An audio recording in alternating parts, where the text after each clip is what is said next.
कहानी है हरियाणा की। हरियाणा के सोनीपत में एक थाना लगता है, राय थाना। और ये कहानी इसी राय थाने के एक गांव की है। और गांव का नाम मैं क्यों नहीं बता रहा हूँ, उसमें भी एक लॉजिक है, वो मैं आपको इस वीडियो के एंड में बताऊंगा। तो इस कहानी को जानने से पहले आपको चलना होगा लगभग 4 साल पहले। मध्य प्रदेश में एक गांव लगता है टिकमगढ़, और इसी टिकमगढ़ में रहने वाले एक शख्स जिसका नाम होता है गंगाराम। ये कहानी इसी गंगाराम की और उसके परिवार की है। गंगाराम की शादी एक शोभा नाम की महिला से होती है। शोभा की पहले शादी हो चुकी थी। उस शादी से शोभा की एक बेटी थी। महिला पति मर जाता है। उसके बाद फिर उसकी शादी गंगाराम से होती है। अब गंगाराम से जब शादी हुई तो फिर शोभा अपनी उस बेटी को लेकर गंगाराम के पास आ जाती है। गंगाराम के पास आने के बाद गंगाराम और शोभा के भी 2 बच्चे होते हैं। एक बेटी होती है जिसका नाम होता है आस्था, लगभग 4 साल की उसकी उम्र होती है। एक बेटा होता है जिसका नाम होता है ऋतिक। ऋतिक और आस्था में 1 साल का फर्क होता है। अब परिवार इतना बड़ा होता है, 2 बेटियां और एक बेटा। तो फिर गंगाराम और शोभा को लगा कि इस टिकमगढ़ में ना अपने हिसाब से रोजगार है, ना कोई अपने हिसाब से चीजें हैं, तो यहाँ पर रहने का कोई मतलब नहीं है। तो हम लोग कहीं ऐसी जगह जाते हैं जहाँ पर कुछ काम धंधा भी किया जा सके। तो फिर गंगाराम और शोभा अपने उस टिकमगढ़ को छोड़ते हैं, अपने राज्य को ही छोड़ते हैं और पहुंच जाते हैं हरियाणा।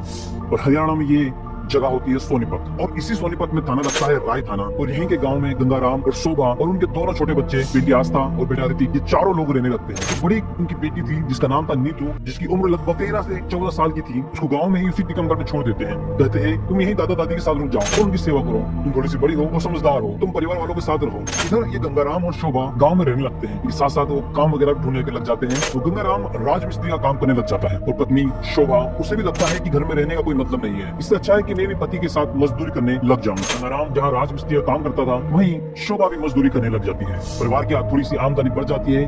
बच्चों का लालन पालन भी ठीक से होने लग जाता है।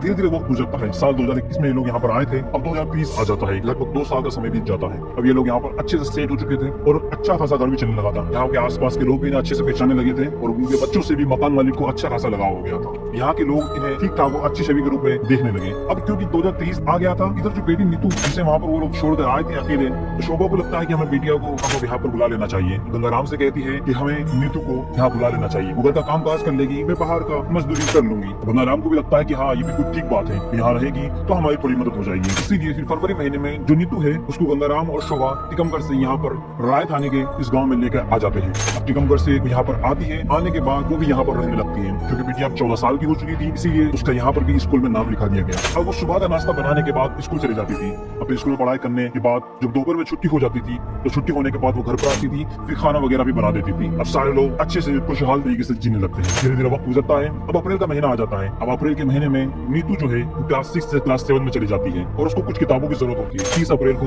अपने पिता से कहती है कि पापा, मुझे कुछ किताबें चाहिए, मुझे पढ़ाई करनी है, आप मुझे पैसे दे दीजिए या फिर खुद ही खरीद कर ले आइए। अब ये बात जैसे ही पिता सुनता है तो पिता कहता है तुम कहाँ जाओगी खरीदने, मैं खुद ही खरीद कर तुम्हें ला कर दे दूंगा, या फिर तुम्हारी माँ को पैसे दे दूंगा, तुम्हारी माँ तुम्हें किताबें खरीद कर ला देगी।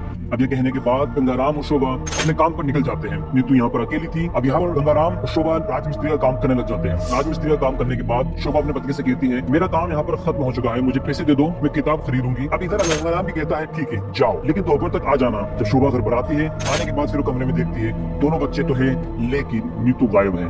इसके बाद फिर वो छत पे जाती है। छत पर वो जो कुछ भी देखती है, उसे देखने के बाद उसकी ना चाहते हुए भी चीखें निकल जाती है। जो भयानक दृश्य उसके सामने था, उसे कोई भी देखता शायद उसकी भी चीखें निकल जाती। शोभा की चीखें सुनने के बाद मकान का मालिक जो कि भगत सिंह है, वो फौरन छत पर आता है और छत पर जो देखता है, उसे देखने के बाद उसके पैरों के नीचे जमीन खिसक जाती है। आसपास पड़ोसी भी घर के अंदर आकर इकट्ठे हो जाते हैं। दरअसल घर में जो नीतू थी वो छत पर उन दिनों बेहोश पड़ी थी। अब सारे लोग फौरन उस लड़की को उठाते हैं। उठाने के बाद पास के ही हॉस्पिटल लेकर जाते हैं। जाने के बाद जैसे ही डॉक्टर चेक करते हैं तो डॉक्टर बताते हैं कि जो नीतू है वो मर गई है। ये बात जैसे ही शोभा सुनती है तो शोभा वहाँ पे फुट फुट कर रोने लग जाती है। उसको तो जैसे कुछ समझ ही नहीं आ रहा था कि एक अच्छी वाली लड़की अचानक से कैसे मर गई। इधर जो गंगाराम राजमिस्त्री का काम कर रहा था, वो भी भागा भागा हॉस्पिटल पहुंचता है। जैसे ही वो सब कुछ देखता है, उसे देखकर वो बिल्कुल बदहवास हो जाता है। यहाँ पर शोभा और गंगाराम दोनों फुट फुट कर रो रहे होते हैं। इसी बीच कोई पुलिस को फोन कर देता है। अब जो राय थाना था, वहाँ के जो पुलिस वाले थे, वो भी मौके पर पहुंच जाते हैं। मौके पर पहुंचने के बाद पुलिस वाले डॉक्टर से पूछते हैं कि आखिर क्या हुआ है। तो डॉक्टर जवाब देते हैं हमारे पास इस लड़की को लाया गया है और ये बताया गया है कि बेहोश होकर गिर गई है। लेकिन जब हमने इसे चेक किया तो ये पता चला कि ये तो मर चुकी है। तभी पुलिस वाले लड़की के माता पिता से पूछने की कोशिश करते हैं, लेकिन ना तो माँ उस हाल में थी कि कुछ बोल सके, ना ही पिता उस हाल में थे कि वो कुछ बता सके। दोनों दहाड़े मारकर रो रहे थे और आसपास के सारे लोग उन्हें समझा रहे थे, जैसे तैसे करके हिम्मत दे रहे थे, लेकिन जिसके घर की पिटिया गई हो वो क्या ही करे। अब पुलिस वाले भी उनसे पूछने की कोशिश करते हैं। वो पूछते हैं कि या तो आप हमें बताइए कि क्या हुआ है या फिर हम लोग कार्रवाई करते हैं। वो कार्रवाई का मतलब यही हुआ कि अगर लड़की के साथ कुछ गलत हुआ है या किसी ने उसे कुछ गलत कर दिया है तो हम उसके ऊपर एक्शन लें। अगर किसी ने उसका कत्ल किया है तो हमें उसकी जानकारी दी जाए, हम उसके ऊपर कार्रवाई करेंगे। जब पुलिस वाले ये बात बोलते हैं तो गंगाराम और शोभा बताते हैं हमें इस मामले में कोई भी कार्रवाई नहीं करवानी है। जिसको जाना था वो जा चुका है, बीमारी से या फिर किसी और वजह से। हमें इसकी कोई कंप्लेन नहीं करवानी है। हम नहीं चाहते कि हमारी बेटी की वजह से हम थाने में बार बार चक्कर लगाएं। इधर हम मेहनत मजदूरी करते हैं, हमारे पास इतना वक्त नहीं होता है। अगर अब हम थाने में के चक्कर में पड़ेंगे तो हमारे जो 2 बच्चे हैं उनका क्या होगा, उनकी रोजी रोटी का इंतजाम कैसे होगा, उनका पेट कैसे पलेगा। अब पुलिस वाले भी चुप हो जाते हैं। उनको भी लगता है कि चलो ठीक कह रहे हैं। पुलिस वाले गंगाराम से कहते हैं कि अगर आपको कोई कार्रवाई नहीं करवानी है तो आप हमें लिखित में दीजिए कि हमें किसी भी प्रकार की पुलिस कार्रवाई नहीं चाहिए और हमें इस लाश का पोस्टमार्टम भी नहीं करवाना है। गंगाराम और शोभा बाकायदा लिखित रूप से देते हैं कि हमें कोई कार्रवाई नहीं करवानी है। तो हम इस मामले से संतुष्ट है कि हमारी बिटिया उसकी मौत हो चुकी है और वो हमें छोड़कर जा चुकी है। अब चूंकि सारी चीजें हो गई थी, सारी औपचारिकताएं पूरी हो चुकी थी, अब लाश को ले जाने की बारी आती है। अब लाश को अस्पताल वाले पैक कर रहे थे और इसी पैकिंग के दौरान वहाँ पर जो डॉक्टर मौजूद था, उस डॉक्टर को लाश को देखकर कुछ ऐसा लगता है कि शायद इस लड़की का मर्डर हुआ है और मर्डर से पहले इस लड़की का रेप भी हुआ है। अब जैसे ही डॉक्टर को इस बात का अंदेशा हुआ तो डॉक्टर ने ये बात पुलिस को बताई। पुलिस भी ये बात समझ चुकी थी कि मामला जितना सिंपल दिख रहा है ना, उतना वो सिंपल है नहीं। डॉक्टर पुलिस वालों से कहता है कि ये मामला एक मर्डर का है और मुझे अपने तजुर्बे से लग रहा है कि लड़की का रेप भी हुआ है, क्योंकि लड़की के कपड़े भी अस्त व्यस्त हैं। इतनी देर में मीडिया भी वहाँ पहुंच जाती है। मीडिया बाकायदा कोई चीज को लाइव कवरेज देने लग जाती है। अलग अलग बातें अलग अलग तरीके से बताई जाने लगती है। डॉक्टर को यह अंदेशा है कि ये मामला रेप और मर्डर का है। ये बात मीडिया कर्मियों को पता चल जाती है और वो इस बात को बड़ा चढ़ा कर बताने लग जाते हैं। पुलिस को लगता है कि अगर हम इस मामले को रफा दफा कर देंगे तो कल को हमें भी बड़ी दिक्कत हो सकती है।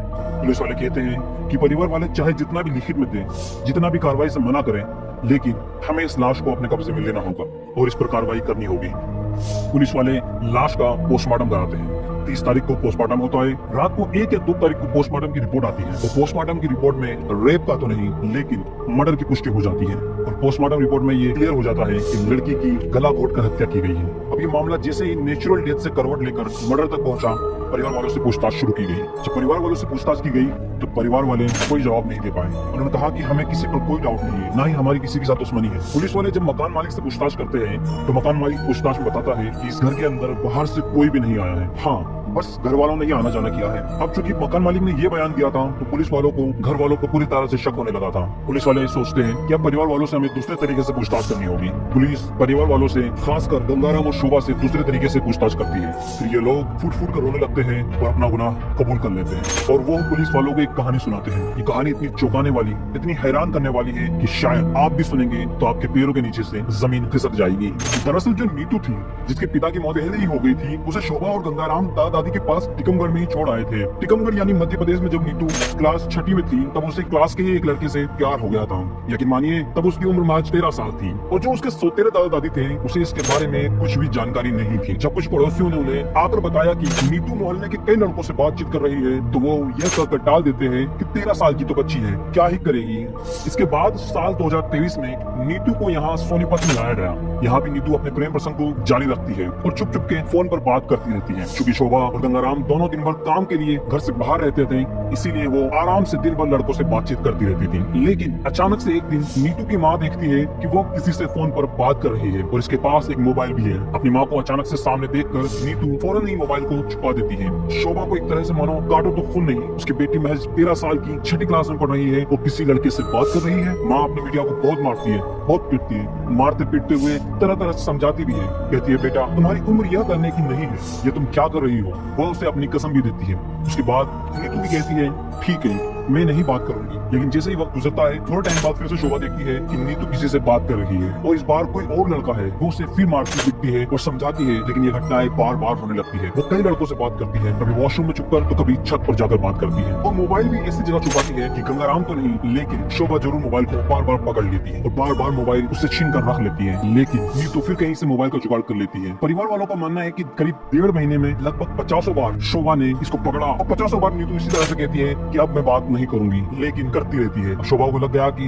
यह अब मेरे पास का नहीं है, तो फिर शोभा ने इसके बारे में गंगाराम को बताया। अब गंगाराम जब ये बात सुनता है उसका भी गुस्सा 7 आसमान पर चला जाता है। वो उसको डांटता फटकारता और कहता कि ऐसे काम नहीं होने चाहिए। अब जैसे ही गंगाराम बोलता है तो फौरन नीतू पलट कर जवाब देती है और कहती है कि तुम कौन होते हो, मुझे बताने वाले, मेरा जो मन होगा मैं वो करूंगी, मुझे जिसके साथ रहना होगा मैं उसके साथ रहूंगी, और तमाम तरह की जलील बातें बोलती है। और जो उसने बोला था शायद मैं आपको बता भी नहीं सकता। अब ये चीजें लगातार होने लगती है। वो अब यहाँ भी पड़ोसी के लड़के और स्कूल के लड़कों से बातें करने लगती है। परिवार वाले बार बार समझाते हैं, कई बार झगड़ा होता है, कई बार ये लोग मारते पीटते, और नीतू इस मारपीट और झगड़े की इस कदर आदी हो गई थी कि वो अपने परिवार वालों के सामने लड़कों से बात करती और ऐसी बातें करती कि शायद शोभा भी सुनती तो शर्मा जाती। अब ये चीजें लगातार चलती रहती है, और इसी बीच एक तारीख आती है। तारीख थी 29 अप्रैल 2023 की। जी हाँ, 29 अप्रैल के दिन रात में ये लोग खाना खाने के लिए बैठते हैं। फिर से वही मामला होता है, वही विवाद उठता है कि नीतू किसी लड़के से बात कर रही थी। अब ये बात जिसे गंगाराम सुनता है तो खाते टाइम पूछता है कि ये चीजें सही नहीं है, तुम इस चीज को कभी बंद करोगी या नहीं करोगी। पलट के सीधा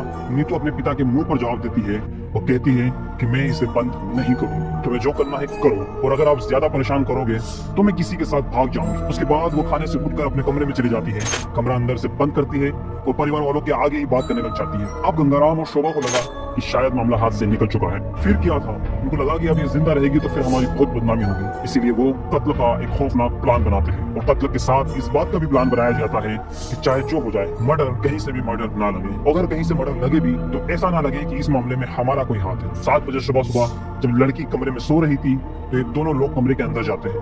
गंगाराम हाथ पकड़ता है, तभी लड़की की माँ यानी शोभा वो सीने पर बैठ जाती है और बड़ी बेरहमी से गला दबाकर नीतू का कत्ल कर देती है। कत्ल करने के बाद उसकी लाश को छत में ले जाकर छोड़ देते हैं। फिर ये दोनों इत्मीनान से नाश्ता करते हैं और उसी अंदाज में अपनी नौकरी अपने काम पर जाते हैं। इस अंदाज में पड़ोसी और मकान मालिक उन्हें देखते रहते हैं। काम करने के बाद फिर उसी प्लान के तहत सबके आगे जो वहाँ मकान मालिक और बाकी जो मजदूर थे वहाँ पे शोभा बोलती है कि घर पे जाना है, नीतू को किताब दिलवानी है, ताकि सारे लोग अच्छे से सुन सके कि ये तो घर पर किताब दिलवाने के लिए जा रही है। इसके बाद वो घर पर जाती है और उसी तरीके से चीखने और चिल्लाने का नाटक करती है। उसी तरीके से हॉस्पिटल में भी नाटक, और इसका नाटक देखकर कायदे से पुलिस वाले भी एक बार सख्ती में आ जाते हैं कि कोई इंसान इस तरह से नाटक कैसे कर सकता है। फिलहाल अभी दोनों को गिरफ्तार कर लिया गया है और गिरफ्तार करने के बाद मामला कोर्ट में जाएगा। तो फिलहाल ये थी पूरी कहानी। आपको क्या लगता है, क्या इस मसले का किसी और तरीके से हल नहीं किया जा सकता था? लड़की नाबालिग थी, उसकी काउंसलिंग भी की जा सकती थी, क्या उसे मारना जरूरी था? इस कहानी के बारे में आपकी क्या राय है, कमेंट करके जरूर बताएं। और अगर आपने अभी तक चैनल को सब्सक्राइब नहीं करा है तो चैनल को सब्सक्राइब कर लें, ताकि हम आगे भी आपको इसी तरह की क्राइम स्टोरीज बता सकें।